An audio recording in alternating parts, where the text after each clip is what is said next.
Hello, everyone, and welcome. And we are joined by the wonderful Robin Charbit, who is a very good friend of ours and a mentor, has been for many years. Lana and I have taken quite a few classes, workshops with Robin. Robin, let me just give you a little background on Robin. Let you know, Robin, who you are. Robin Charbit began his career as a chemical engineer, and he went on to lead one of Exxon's international plastics businesses. Robin has since joined forces with Dr. Ken Manning and Sandy Crott to create Insight Principles, which is a company that explores the connection between quality of thought and business performance. And they are also the authors of this amazing book called Invisible Power. See how we did that together? I love this book, Robin. This has been my Bible.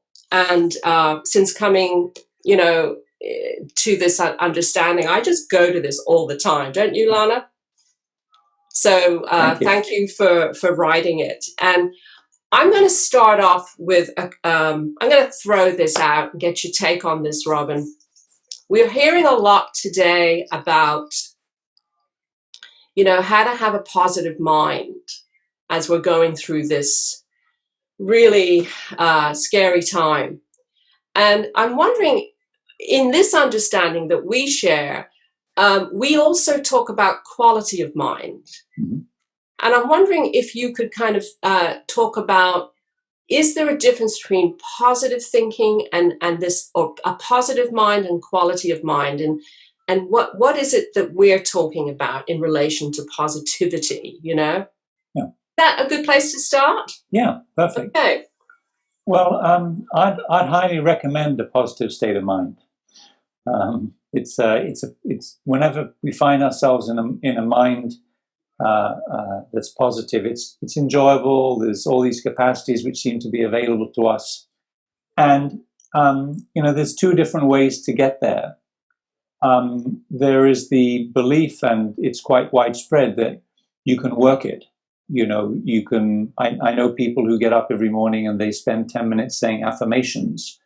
They convince themselves. They're trying to, if you want, put into their mind the thinking that life is positive. Now, it's a strategy. I know people who do it, and for some people it seems to work. However, there's an even better approach, and that is, the more you see how your mind works, the more you will find yourself there naturally without having to do anything. In fact, what I would suggest is that positive, buoyant, connected, grounded state of mind is actually who we are, unless we're messing it up. Mm. So, we actually have built into us everything we need. The issue is access. And the more you understand how your mind works, the more you seem to be able to access or find yourself in that state. So for me, I don't spend any time trying to get there. I don't work it. I just know that it's always there, available to me. And if I'm not there, it's just because I'm thinking my way away from it. It's because I've misunderstood what's happening in the moment. And the minute I realize what's going on, I seem to find myself coming back there very naturally. So the good news is it's built into us. The good news is we're designed to be there. And the good news is that if you understand a bit about how your mind works, you'll find yourself there more often. Yeah, I've noticed, obviously, how can you not? Like, when I tune into the news too much, I mean, it's good to keep up to date with what's going on, but when I tune in too much, I can see the difference in the quality of my thinking or how I'm being. Yeah. Like I can go from not hearing the news all day and getting on with my work and like just really, kind of coming back to myself and just being fine. Then I'll put the news on, and especially the news last night, the new figures that they're coming out with, and just like go to a completely different place. Yeah. But I've noticed that, that fluctuates, that I naturally just come back, so. Yeah. And just to be clear, I don't spend all my life in a positive state of mind. And because, we don't control what comes into our mind. I mean, I'll give you an example. When I was coming back to the US from Europe, it was just after the government had announced that they were going to be having these 13 places where were the only access points, and you were going to have to do a health check when you arrived. And then there were all these videos on social media of people, perversely having to spend, tons and tons of hours stuck together in a very confined space with a whole group of other people, really the antithesis of what you would want. And so as I was heading back to the US, I kept getting all these messages from my friends saying, oh my God, it's going to be a disaster. Make sure you have food, bring a blanket, because when you land in Boston, who knows what will happen. And I noticed that as I started to entertain that thinking, I started to get worried, because my mind was starting to build a movie of, the mind cinematizes. It creates a movie of anything you think about. And, but in parallel, I also noticed, hang on, I'm just getting caught up in my thinking. And it's an option, but I don't have to go there. And so I just backed off and I stopped paying attention to all of this advice that was coming my way. And when I landed in Boston, it took 10 minutes to get through health screening. Now, I could have spent 5 days suffering, imagining, projecting, coming up with this nightmare that was going to happen to me. That didn't.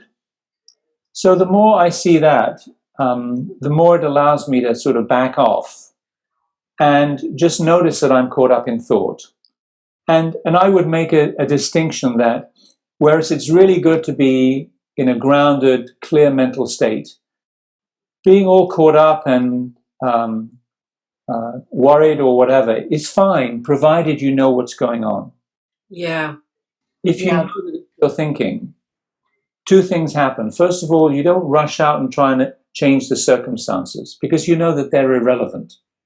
And mostly we can't change the circumstances anyway. But the second thing is I now have this profound knowing, this experience, this faith that if I just wait, very much like Boston weather, new thinking will show up. And so when I do get a bit wigged out, the minute I notice what's going on, I just wait. And it doesn't take long for the thinking to settle down and for me to find myself grounded again. And then when I'm grounded, I think about what I need to think about. I look at what there is to do because there are things to do. But it's really been a blessing for me to be in a disturbed state and know what's going on and therefore experience it more gently and with more grace and with more peace. In the same way that if I strain a muscle, it's not my preference, but I understand what happened. Yeah. And, it's not my desire to have muscle pain for 2 days, but I attend to it, I look after the muscle, I rest it, and 2 days later it's gone. Well, the mind is exactly the same. Left to its own devices, it will return me to a place of clarity and groundedness and connection. And then what it is to be human is just to go through that ride. And over time, my statistics have got a lot better. I spend a lot less time freaked out, not knowing. I still spend a good amount of time caught up, but at least knowing what's happening. And now the amount of time I spend grounded and not caught up is considerably more than when I first learned this understanding. It's interesting understanding how the mind works and the influence just that alone has had. Because if I compare my reaction, my state of mind during 9/11, say, another very traumatic event, and we lived just outside of New York City. My husband worked in New York City. He was there that day. I can recall the intense panic, and literally my friends and I were all scouting out maps of how we were going to trek through forests on our way up to Canada with all of our, it was crazy the amount of stuff we went through, the mind logistics and the panic and the fear that we were in. And this time around, there is just I can get caught up and then I just calm down because I know what's going on. Whereas before I didn't. I thought it was real. I thought that was doing it to me and causing it, and I had no control. Now, you do mention, like, we can't control what thoughts come through us. And Linda mentioned, when she has the news on, she notices, her mind gets a little bit more caught up. Is there any influence? Are there any influencers out there that can move our mindset, our minds in certain directions? Well, yes. I mean, what I've noticed is when I'm really tired, I don't think so well. In the same way that when a muscle is very tired, it doesn't have its capacity and its ability to do things. Or when your immune system gets tired, it doesn't defend the body as well. So, I get to notice what's happening in me and effortlessly make an adjustment. So, for example, it's late at night, I'm tired, I get a crappy thought. Well, I say, well, hey, it's pretty normal to have a crappy thought when you're tired. Let's not go there, and I don't jump on that train. So, and then the other thing is, we live in a human body, and if we don't take care of the body, it doesn't matter what you know about your mind. We had a lovely client who came and he did a 4-day one-on-one program and he loved it. It helped him out. He had all of these insights. And 3 weeks later, the guy calls us up and says, I'm a wreck. I've completely forgotten everything you taught me. I have to come back. So, we organized our calendar and he came back for a couple of days and he sits on the sofa in our office, in our training center. And we ask him what's happened. Well, he left our training center, went home, had a great weekend in Europe, and then went on a 3-week round-the-world tour. He would fly into Singapore, he would land at 5 in the morning, have a quick shower, at 8 o'clock he's in a meeting, whole day of meetings, then there's a dinner, and there's a dinner, he gets to bed at 11 o'clock, gets up at 4 because he then has to catch a plane to Malaysia. And basically he did that for 3 weeks. And his body continually in jet lag, continually tired, and he was surprised he had forgotten what he'd learned from us. Yeah.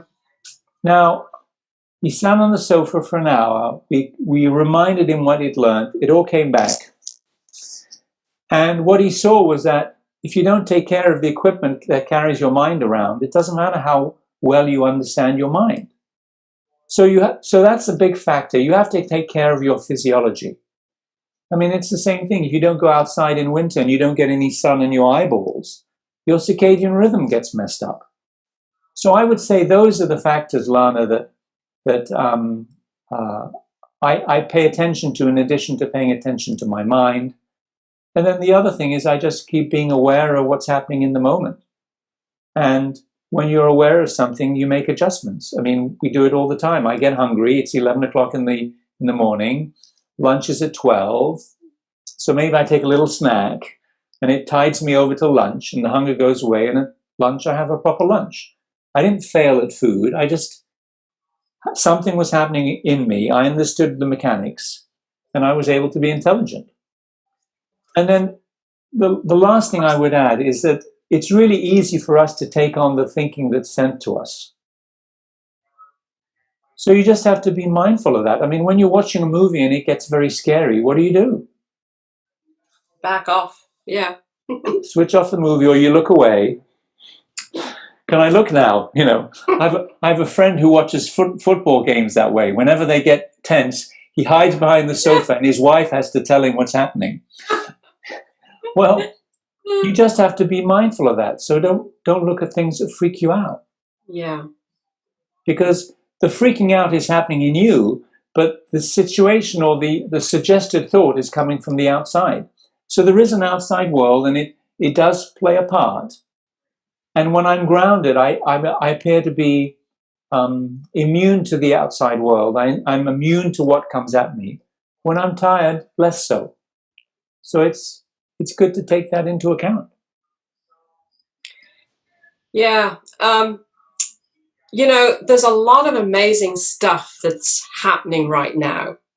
Not only just with the planet, ecologically, but when you think about what we humans are going through right now, in terms of, we hear a lot of talk about, you know, well, how are we going to deal with if ever we're confined, or we can't go out here, we can't, you know, we can't just run out and go to a restaurant or a bar or go to the cinema, you know, to kind of make ourselves feel, you know, that's how we operated before. We used to go out, like if we're bored or we're angry or we're sad, we go and look to do something outside of us, right? Yeah.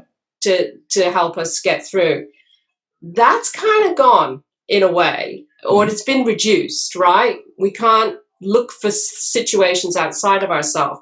And I just find that really interesting, because it's kind of like we're getting this crash course on so many things, of seeing, you know, and if I don't have that, then I have to come back to me, you know, I have to find that peace, that calm, without all that external circumstances, you know. Isn't it interesting how we are having to really see that going on and experience that.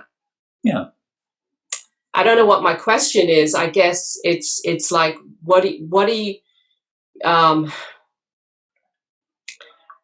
you know, even if I found myself saying, you know, ooh, what if this goes on for a year? How are we gonna, what's going to go on? I'm thinking, like, a lot of people who don't know this understanding, how does that knowing about what's going, you know, the outside in, inside out idea, how do they get to see the inside of that? Or is it just through experiencing it by force? It's forced on them now? I don't know what my question is really, but you can see where I'm going with it. Yeah. Well, can I offer two perspectives? For the entirety of our lives, our mind has always offered up the thinking we needed to hold the situation, whatever it was. You know, for most people, when they go to high school, it's a shock and it's the big school. And then by the end of 4 years, they're gods and kings and queens, and they're ruling the planet. No one can tell them anything.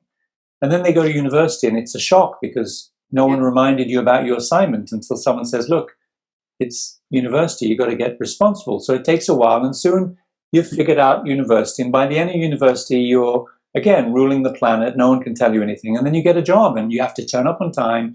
You have to dress properly, and you can't swear. And it's a bit of a shock, because this wasn't what it was like in university. But after a while, you figure it out and it becomes normal. And then, you know, they give you people to work for you. You could barely manage yourself, and now all of a sudden you're managing people. So if you look at life, whether it's parenthood, whether it's a death, whether it's getting married, whether it's moving to a new city, whether it's getting a promotion to work, every time something new shows up, our mind seems to has the ability to give us the thinking we need to hold it in a healthy way. We just have never noticed that phenomenon. Now, yeah, that's happening, Linda, whether you understand how the mind works or not. Yes, of course, yeah. You know, take 9/11. We had a client of ours who said, yeah, I was completely traumatized, and you can't tell me that 9/11 didn't happen. You know, when we were explaining inside out versus outside in. And we're not saying 9/11 didn't happen. But we said, how does it feel to you now compared to when it happened? And she says, well, it doesn't feel as bad. And we said, well, how come? None of the circumstances have changed. It's not like a lot of the people are now no longer dead. I mean, how come it doesn't feel as bad? And she says, well, I don't think about it as often. And then all of a sudden in that moment, she had a realization that, yes, there was a 9/11, but it was the thinking that she had about 9/11 which was determining her experience. Well, when we did this program, it was a long time after 9/11. She knew nothing about how the mind works, but yet her mind had changed and adapted her thinking that 9/11 was now sitting in her in a different way. It was not a pleasurable experience. It still had a lot of sadness, but it didn't have the rawness or the panic or the pain that it had at the moment it happened. Now, she didn't make that happen. Yeah. So the thing to know about everybody, Linda, is that they have this intelligence in them that will help them adapt. I mean, you go back to the people who survived the war and, the stories they tell you. I mean, it's exactly the same. It's interesting you should say that, Robin, because I just got off the phone this week with my aunt who's in her late 80s. And of course, me, I'm calling up to find out how she's doing, right? In case she's freaking out. And she's like, oh, I said, how are you doing? She says, oh, I'm fine. I'm just out in the garden doing my weeding. And, and I said, oh, I hope you're not too worried, And she says, what can you do? She said, the problem with your generation is that you never had a Second World War. We had that. And we learned to deal with the things that we had to go through, and we couldn't even get bacon. And she said, we know how to get through this, and your generation haven't had that. And it struck me that, wow, that resilience, she's experienced that, Well, and my point is we all have that in us. So I have a lot of trust and faith that most people will learn to be with the situation in a healthy way, because that's what's been happening all their life every time the world has changed. And then the second point, and this is maybe the more important point, and I don't know if you've experienced this, but we go into companies and help them learn how the mind works. Well, guess what level of interest people have in the subject? People aren't sitting at their desk going, oh boy, I wish someone could turn up today and teach me about my mind, and it's a real missing in my life. And if only I could have that, I would be complete. No, people are not even interested. So we run these programs because the leader wants us to bring this understanding in. And we have 20 to 30 people who are voluntold sitting in the room, and we do a bit of preparation work with them. So they realize we're not crazy people, and we try and make it relevant. But frankly, if you could give people a choice when they worked into our program, whether to go in the program or go back to work, 50% of them would go back to work. Because they've got a lot of stuff to do, and these seem like nice people, but what's the relevance of this? So people are just not interested. So the joy in my work is of getting people interested in something they're not interested in. Well, guess what? In the current world, masses of people are now interested. So we've started to do outreach to all our clients where any team we've worked with will run a refresher session for them, remind them what they know. And then we've asked people, who do you know, who you've spoken to about this understanding, who would really love to learn this?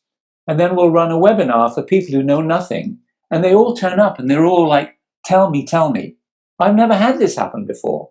Wow. So I think there's a massive sort of cosmic opening where a lot of people are really interested. So every call I have with a client, because we do a lot of follow-up with our clients, is I say to them, go and tell this to people.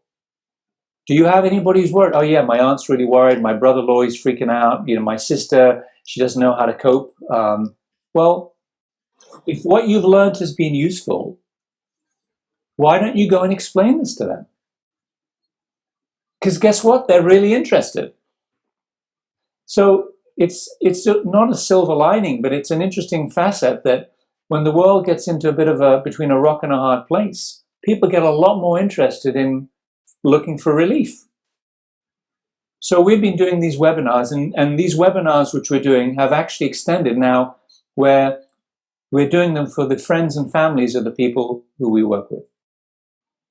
So last night we did one at 6:00, and we had 40 people online, spouses, daughters, husbands.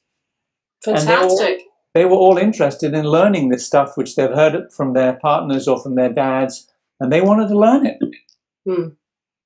That's brilliant. And see, that to me is also an example of wisdom and common sense in play, like being attracted to something that's like, oh, if I understand this, things will calm down. I'll see through things. I'll see also, as we talked about, that adaptability in real time, because I am just amazed how often we overlook how adaptable we are. I mean, and within the space of a few weeks, we've all already adapted. We've already it's a new normal in some ways, which is changing all the time. And we just keep shifting along with it. We don't often reflect on that and actually admire that quality within the human spirit, Well, that's why the book is called Invisible Power.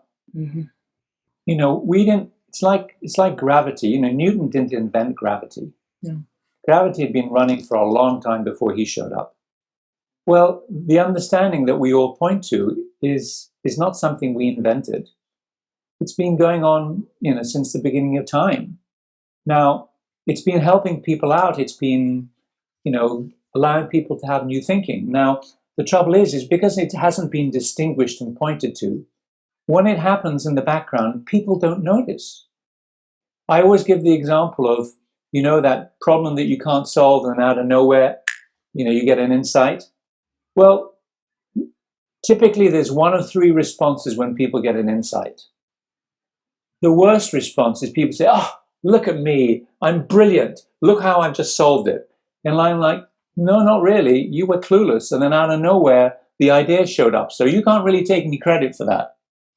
So those people with the big egos, they laud in the brilliance of what they did. And it's a small portion, but some people do that. The majority of people go, oh, great. Now I know what to do. And they just go ahead and do it. Now, there's a third category, which is a very small category, which is people who go, wow, look at what just happened. I was completely lost, had no idea. And then out of nowhere, I don't know where, this brilliant idea comes into my awareness and it helps me out. Isn't that a cool thing? Now, guess how many people live in that category? Now, since it's been happening to people all their lives, it's not like this is an isolated event. It's been happening all the time. Now, when you start to point people towards that third category, you go, hey, look what happened. Look at how you settle down. Then they start to get appreciation for this capacity that's always been there, and they get to rely on it. I did a webinar the other day, and I'll give you the gory details. I did a check-in. This is a team which we've worked with, and I always do a check-in with the team. Who shows up, how are people doing, and this was the one-word answers that everybody gave on the call as I went round. Tiredness, unsettled, relaxed, at peace, clarity, unsettled, anxiety, empty, scared, anxious, stressed out, disappointed, tense, anxious, prepared, refreshed, ready to work, calm, uncomfortable, uncertain, chaos, concerned. So that's the group of people who showed up. And these people had studied this understanding. Now, what I asked them immediately after that was to pick a number from 1 to 10 to reflect their mental state in that moment. 1, I'm completely out to lunch. 10, I'm settled, I'm grounded, at peace.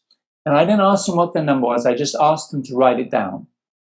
And then we spent about 45 minutes reminding ourselves what we knew about the human mind. Because this group had worked with us and, we forget, it just drops below the surface. So you just have to scratch a bit and people go, oh yeah, I remember that. Well, we did that for 45 minutes. And people shared, and I asked questions, and I explained a bit, and then I said, okay, I want you to go and write down what your score is now.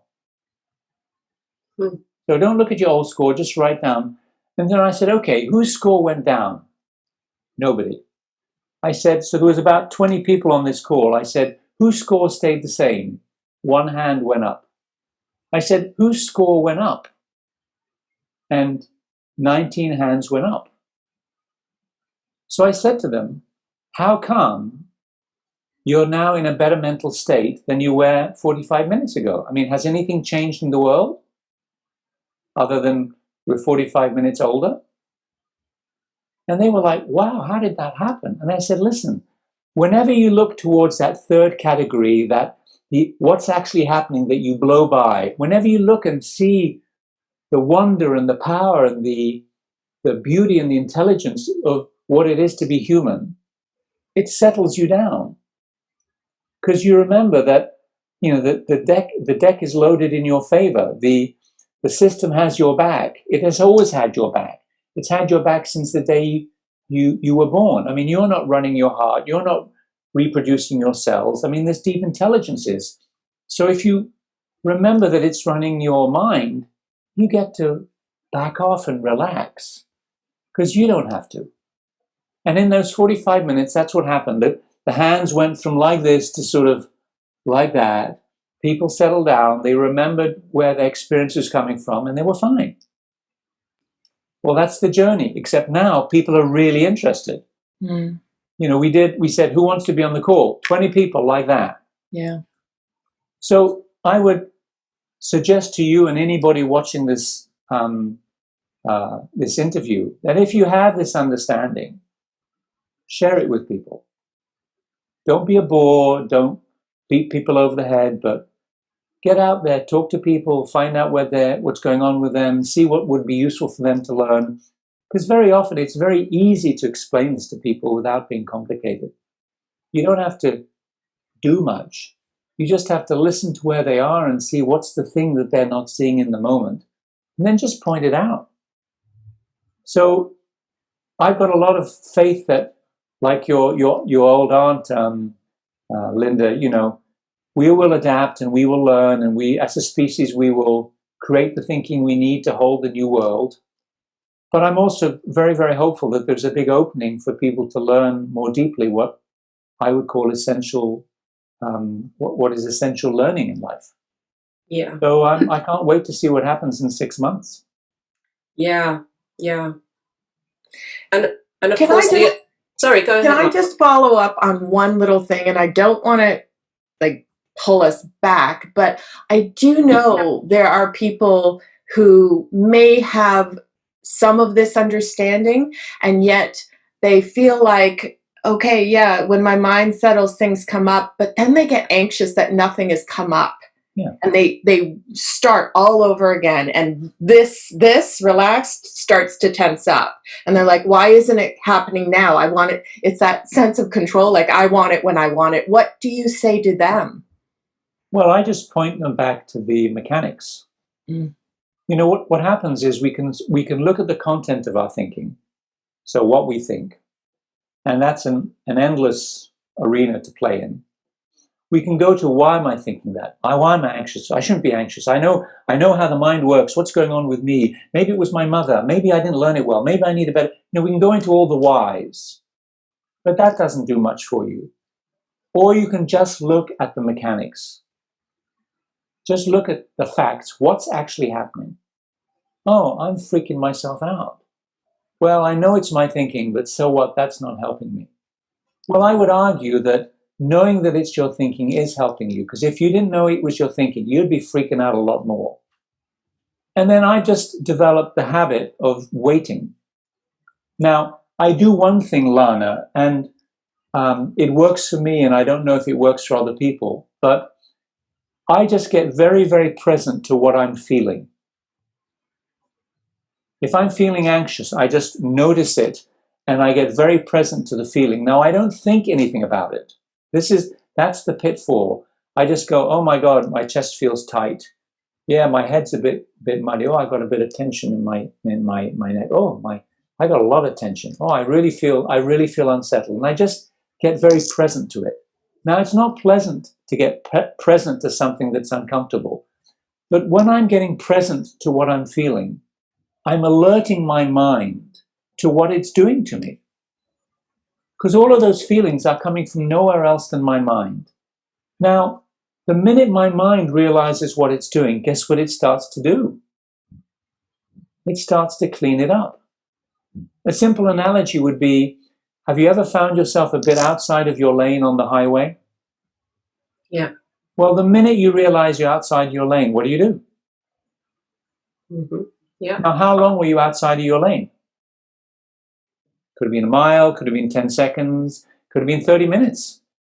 Well, until you see what's going on, you have no ability to adjust. So for me, I just get intensely aware of what's going on with me, and then I let the system adjust. Now, this is an interesting fact. Within 5 minutes, the edge is gone. And within 10 minutes, I'm back. Now, if you look into the underlying physiology, whenever you get a thought, your mind and your body produces an analog, a feeling. Now, what they've done is they've actually measured this. And if you don't do anything, it's a 90-second event.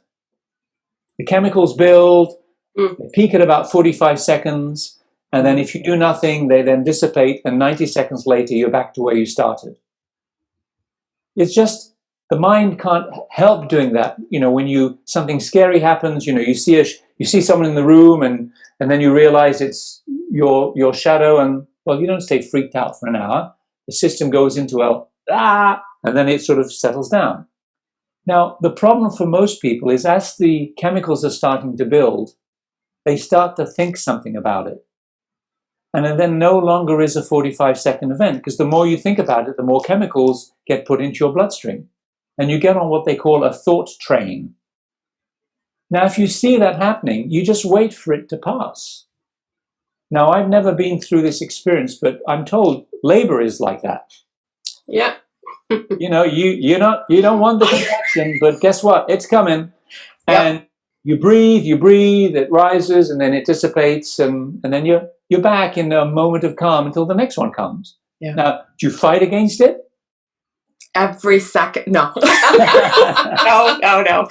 No, it's like when a doctor gives you a shot. They say, look, you're going to feel a little prick, and then there's going to be a burning sensation, and then it's going to radiate down your arm, and then it's going to sort of soften, and in about 5 minutes it goes. Mm-hmm. Well, you turn around, they give you a shot, and it's exactly what happened. You don't fight the sensation, you just go with it.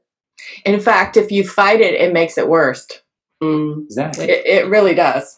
So that's what I do now, is I get present till I'm freaked out. I get present till I'm anxious. I get present till I'm scared. And I just wait. And if I don't think anything about it, because that's a temptation, well, I shouldn't be freaked out. Why am I freaked out? I wonder how long it's going to last. I wonder if it's Linda's fault. Maybe it's Lana's fault. Maybe it's both their fault. I should never have met them. What was I thinking? I mean, the more we think, the more we're throwing gasoline onto the flames. So if you just get present to what's happening and remember what's happening, depending how freaked out you are, will determine how quickly the system settles down. And I wouldn't call that a technique. I would call that just remembering and becoming aware of what's actually happening.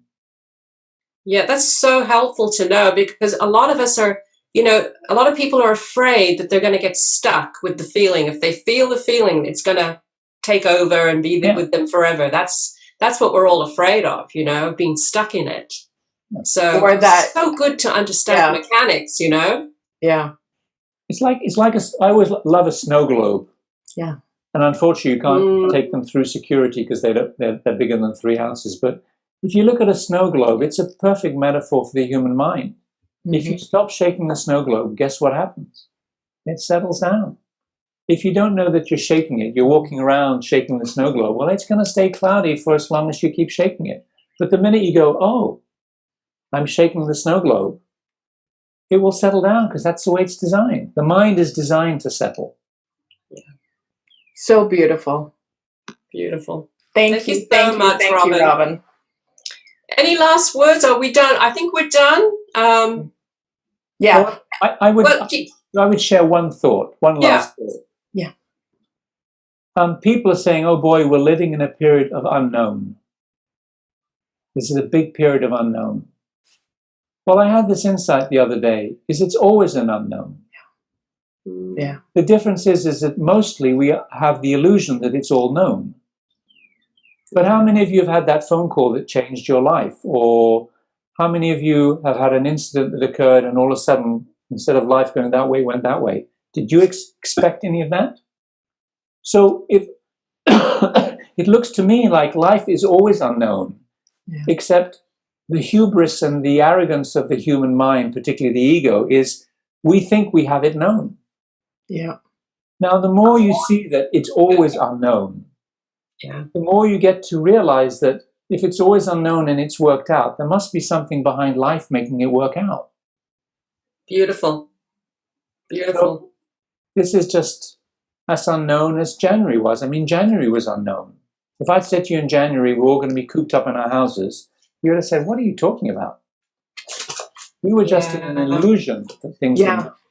It completely, events like this completely, and the phone call completely breaks the illusion that there's predictability and certainty in life. It's gone.